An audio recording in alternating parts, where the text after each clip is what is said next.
there are two really important topics based on what we're saying here that I want to maybe expand on a little bit. And those two are, you mentioned asymmetric slippage, and we can get into the details of what that means. And then also you mentioned toxic flow. And when it comes to toxic flow, and on this podcast I've repeatedly said about bad participants from the B2B space, where there's brokers, or not brokers, scammers, right? Or bad participants that have the wrong incentive. On the flip side, there are also traders who abuse, right? There's also that. And I've never actually discussed that on this podcast. And I think that is a really important topic as well to discuss. So let's start with the asymmetric slippage. So slippage, as I know, is, in the very basic description, is I'm a trader and I have... well, does it apply to opening a new position? Well, okay. You see the price and you open a position. You see the price. I send a position. The requested price, I, as a trader from my trading terminal, requested a specific price, an X price. And what I get You're placing back, a market order, right? I'm placing a market order. It's sent to the market through the technologies that we're talking about.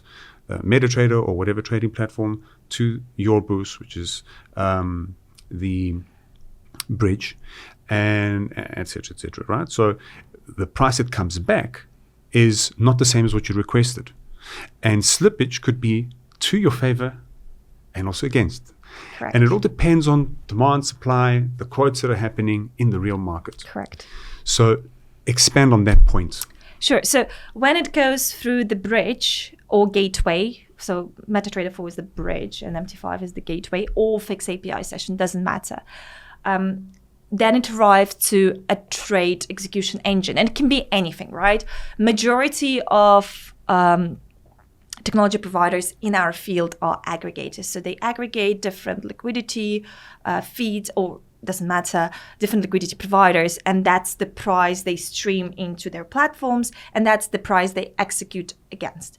Now, they can then send it to the liquidity provider, and that's the real market's conditions, right? They send it to the liquidity provider, and it can be, as you said, in your favor or against you, because the market, the price has moved, right?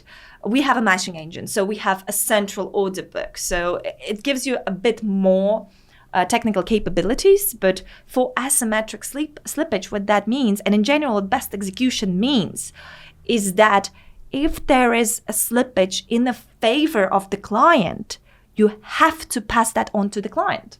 100%. Now, there are a lot of technology providers who do not only allow asymmetric slippage, meaning that if the slippage is in favor of the client, they still give the client the price they requested. But there are also technology providers who artificially add that slippage on top. Against the favor. Precisely. Which is so bad. Precisely. Right? So, and the thing is it easy to do? Yes, it is. Like, technologically, it's very simple. It's not. But do you really want to use that? Or do you, you can have a B-book, and fair enough, you're market making. But then at least have the decency of, having several layers of liquidity the way it is in the real market, and do price it accordingly. Say, there will be, it's a market depth, right? So the markup will be higher if you execute more volume, It's possible, but make sure that you actually adhere to the standard of the industry. And I think we really, really don't need to do that if we want to continue all working in that industry. Yes. Now, regarding coming back to the toxic flow, very often in this industry, what brokers see as toxic flow is a profit-making flow, which is not toxic. Profit-making flow is fine as long as you price them correctly. And that's where the whole mechanics of the industry breaks.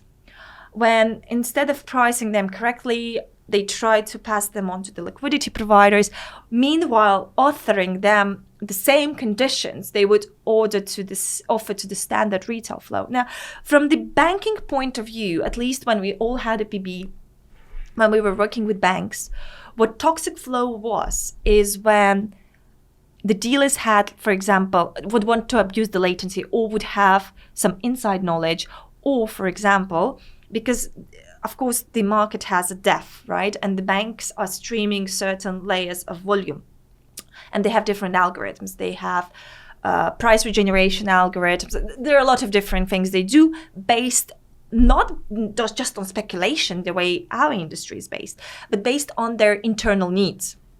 And so they will be posting the bands of volume, like, I want to buy Euro USD at this price, I need 100 million, for example.